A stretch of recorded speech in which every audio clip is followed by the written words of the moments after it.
What sort of life would you have to have so that you could bear your suffering nobly? That's a good question to ask yourself. Now, and so we had people just write for 15 minutes. If you could have what you wanted and needed, what might that look like? And there's an instruction there too, is do it badly. Because what the hell do you know? And besides, your vision's going to change as you progress through your life. And so you're not going to get it done perfectly, but that's okay. Get it down. Get a rough first draft down, right? A rough approximation of who you could be if you got your act together. And not who other people think you should be, you know? Although that might enter into it because you don't want to be you can't be who you are properly and ignore the fact that you're embedded in a social context. And so you have to take the fact that there are other people into account. And it doesn't mean be who your parents think you should be either, even though that's another source of information that you might want to consider. It's a deeper question. It's like, what would actually motivate you? And you might think, well, I could never have that. It's like, that's not the question that's being addressed here. Although I would say, you're going to remain within the bounds of what you regard as sanely reasonable. So that's the first part. The second part was the opposite of that. It's like, okay, now you've specified a goal. Right? The goal is, in some sense, both your character and your life. And you've specified that rather vaguely. You only had 15 minutes to write about it. And that's a good thing because now you have something to move toward. Now, I could tell you this technically. This is an interesting thing to know. People say they want to be happy. That's not true, by the way. If you investigate what people mean when they say they want to be happy, they say, I just want to be happy. It's a very funny phrase. It's, what do you mean, just? Like, there isn't anything harder than that. So you can't just say that's all you want. You just want to be happy all the time. That's all it would take. It's like, good luck with that. That's not going to happen. So you can get rid of the just. And then, I want to be happy. Well, maybe. Actually, what people really mean when they say that is they don't want to suffer and be miserable. So really what they mean is they don't want to experience excess negative emotion. And you can find that out if you carefully question people and carefully analyze the answers. You find out they're actually more concerned about avoiding the catastrophic negative than living in a world of hedonistic delight. Now, you also find that while avoiding the catastrophic tragedy, they wouldn't mind having a little bit of hedonistic delight. And so some happiness is interleaved in there. Then you might ask yourself, to the degree that people do want hedonistic delight when they're being happy, what does happy mean? And you might think, well, happy means getting what you want. Happy is how you feel after Christmas dinner. It's like, no, that's asleep. That's content and asleep. That's a form of contentment. But it isn't really what people mean when they say that they want to be happy. The happiness that people refer to when they talk about happiness has more to do with enthusiasm. And enthusiasm is an interesting word because it means it's entheos. It means to be inspired. Inspired is in spirit. It means to be imbued with the Spirit. Well, enthusiastic is to be imbued with the Spirit of God, interestingly enough. And we'll return to that.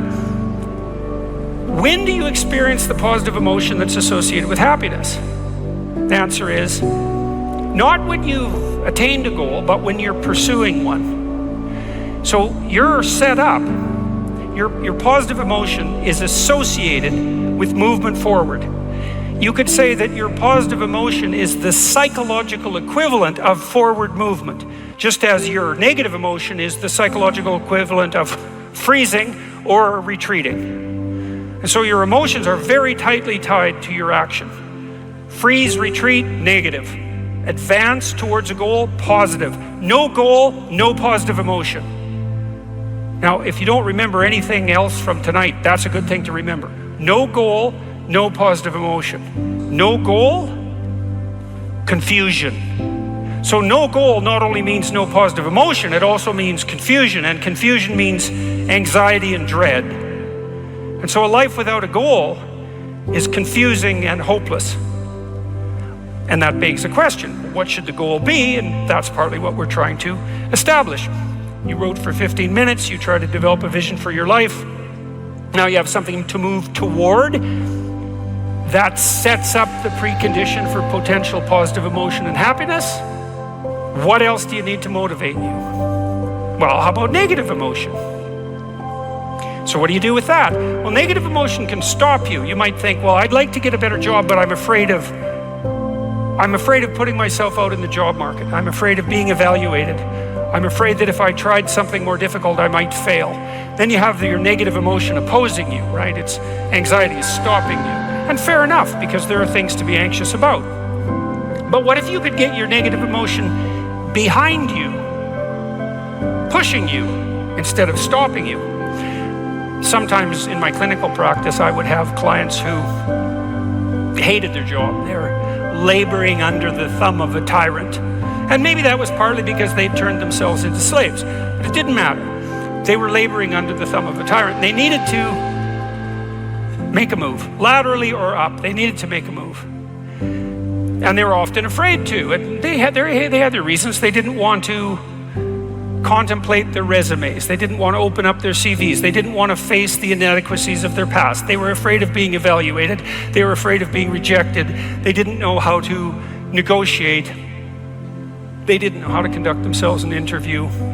They were afraid of losing the security they'd already built up. They had their fears, and they were real, and those fears stopped them. But they come to me and say, oh my God, I'm so miserable. My life is so miserable. And we take that apart. And one of the reasons was because they were laboring under the thumb of a tyrant. And then we talk that through, and they'd say, well, I'm afraid to make a change. And I'd say, well, that's okay. That's understandable. How afraid are you of not making a change? Let's make a little vision of that. You're 35, you hate your job. What's the consequence? You're not motivated. You don't want to get out of bed in the morning. You're starting to get depressed. You're getting bitter. You're getting resentful. You're getting cynical. You're amotivated at work. You're not doing a very good job. And you're starting to shrink.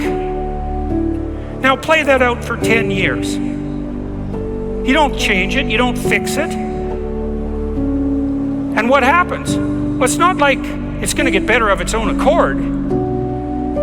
What's going to happen to you? Well, for sure, at minimum, what's going to happen to you is you're going to be in the same situation, but 10 years older. And if you can't get out of that situation now, what the hell makes you think you're going to get out of it in 10 years?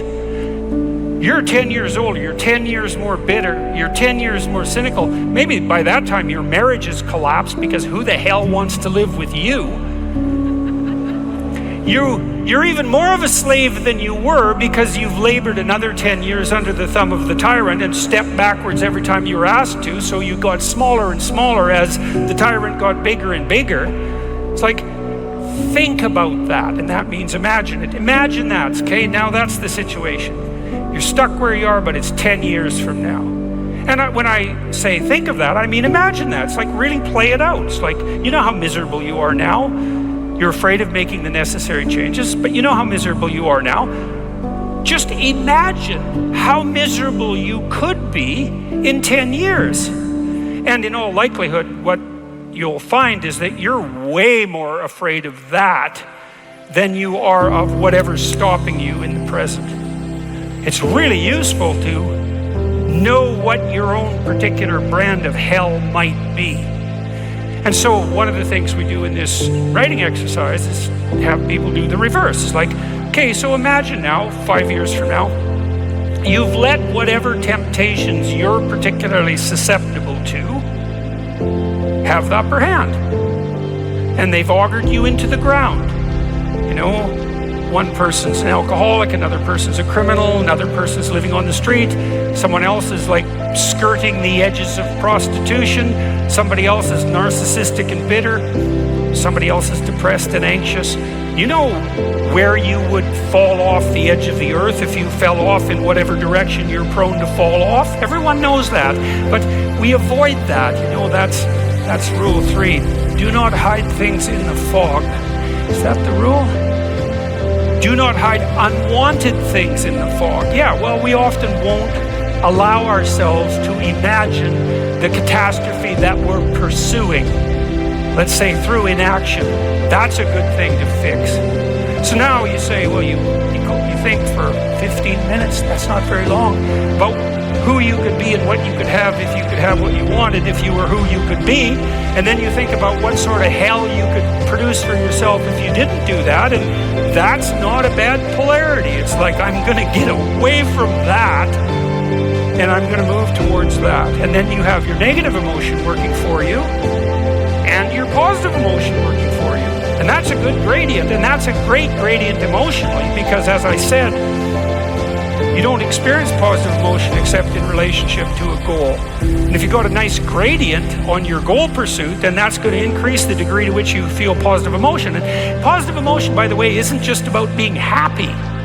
That's the most trivial part of it in some sense. Positive emotion allows you to focus.